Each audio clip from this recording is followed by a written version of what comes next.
Hey guys, welcome back my channel Swapna's blog. আর তোমরা সবাই কেমন আছো? আশা করছি অনেক ভালো আছো। আমিও বেশ ভালো আছি। আর আজকে তোমাদের সঙ্গে ছোট্ট একটি ব্লগ শেয়ার করব, একদমই ছোট। তো আমরা এখন যাচ্ছি ডিএনকে শিব মন্দিরে পুজো দিতে। আমি, আমার শাশুড়ি মা আর যাদের বাড়িতে আছি তাদের বাড়ির মেয়ে নিবেদিতা। তো আমরা যাচ্ছি পুজো দিতে। আর এখন কিন্তু ঝিপিঝিপি বৃষ্টিও পড়ছে, সেই জন্য হাতে ছাতা নিয়ে এসেছি।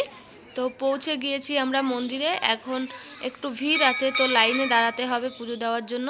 তো এখানে কিন্তু শনি মন্দিরও আছে। এই যে এই মন্দিরটা হচ্ছে শনি মন্দির, পাশে শিব মন্দির, তার পাশেও মন্দির আছে। মন্দিরের নামটা আমি বলতে পারছি না, কি ভগবান আছে মন্দিরের মধ্যে।